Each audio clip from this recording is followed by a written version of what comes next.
hal yang menjaminkan banyak rizki, bukan memudahkan rizki.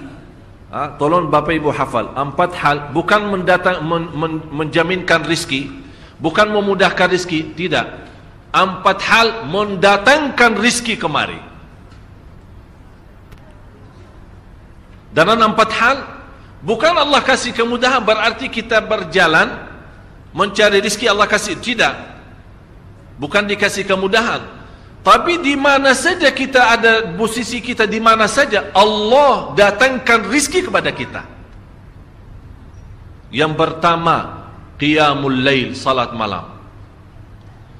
Yang kedua, berbanyak istighfar waktu sahur.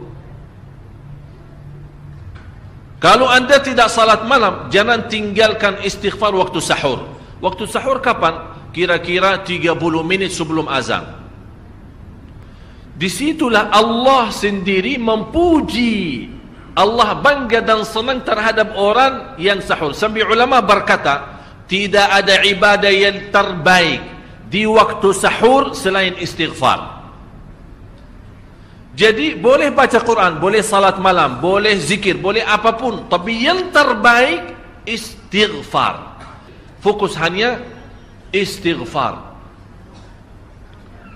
Astaghfirullah wa atubu ilaih, termasuk istighfar Allahumma anta rabbi la ilaha illa ant, yang Bapak Ibu tahu sayyidul istighfar, yang terutama, yang paling luar biasa.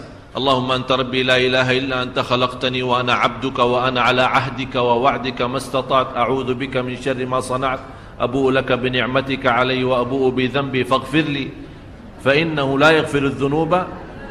Ya Allah, kalau kita fahami doa ini luar biasa. Oleh karena itu kata Rasulullah, barang siapa yang membaca sayyidul istighfar, kemudian di malam hari dengan keyakinan dia meninggal habis baca istighfar, masuk surga. Masuk surga. Berarti ini salah satu doa yang menjaminkan dengan mudah masuk surga. Jadi 4 hal yang mendatangkan rizki, bukan kita mencarinya, dia yang datang kemari. Apalagi saat mencari lebih mudah. Qiyamul lail, salat malam.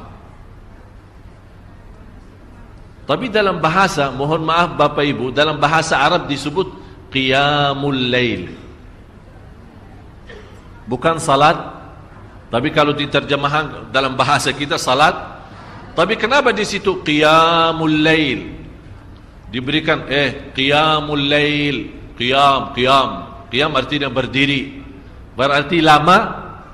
Saking lama berdiri dikaitkan jadi qiyamul lail. Qumil laila ya ayyuhal muzammil. Apa terus? Qumil lail, berdirilah saat malam. Berdirilah, bukan salatlah malam, tidak, berdirilah malam hari. Itu dahsyatnya di situ berdiri. Qiyamul lail. Yang kedua, berbanyak istighfar. Yang ketiga, berbanyak sedekah.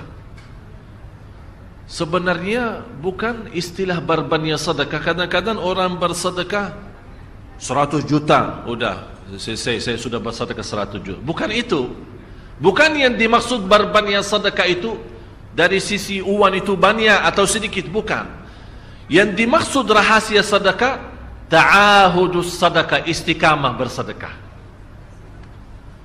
Istiqamah itu tidak menjadi masalah besar maupun kecil, itu tidak menjadi masalah. Karena bagi Allah tidak ada artinya besar maupun kecil, kita tidak memberikan kepada Allah, karena Allah Maha Kaya.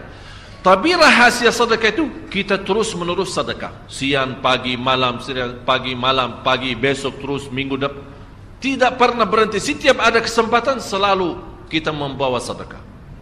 Itu namanya ta'ahudus sedekah.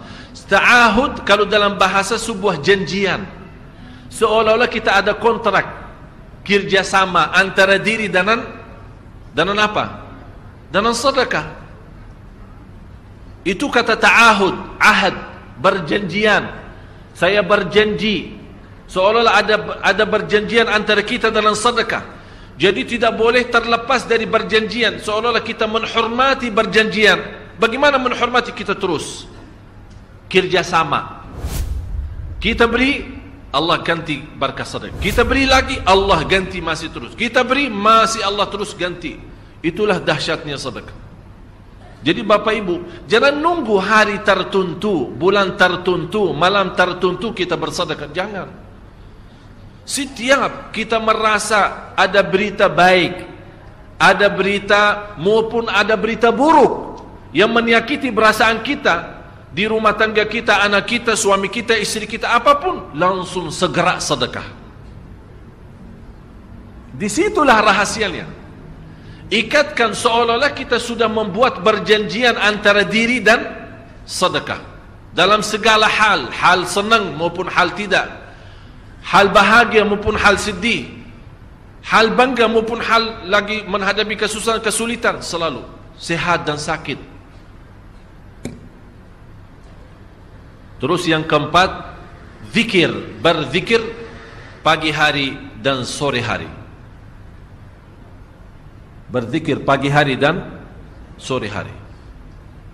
Ini 4 hal Bapak Ibu. Berdiri malam hari, itu yang namanya tahajud, banjanya atau lamanya berdiri. Berbanyak istighfar waktu sahur. Yang ketiga, berbanyak sedekah. Sudah Bapak Ibu mengerti. Jadi istilah berbanyak sedekah bukan artinya harus banyak dari jumlah hitungannya, tidak. Yang keempat adalah berzikir di pagi hari maupun petang hari. Amman huwa qanitun ana al-laili sajidan wa qa'ima. Sajidan wa qa'ima. Jadi Bapak Ibu, saat kita berdiri lama, walaupun baca satu ayat, diulangi berkali-kali, walaupun baca surah pendek, tapi diulangi berkali-kali, tidak menjadi masalah. Bapak Ibu hanya hafal qulhu. Qulhu dibaca 3 kali, pahalanya seperti baca Al-Quran 30 juz. Ada seorang salih mengajak kawannya, sudah mendekati subuh, ayo bangun salat malam dan baca sepertiga Al-Quran. Langsung orang itu menjawab, bagaimana saya baca, sebentar lagi muazan. Bacalah qul huwallahu ahad. Salat malam dan qul huwallahu ahad. Jadi Bapak Ibu, yang saya harap, jangan susah fikir, ya Allah saya mau baca apaan.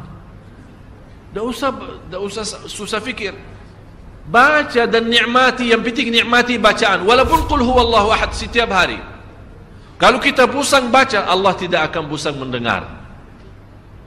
Malah Allah paling senang mendengar bisikan bacaan dan bisikan doa kita malam hari. Allah paling senang mendengar bisikan doa munajat kita malam hari. Itu luar biasa.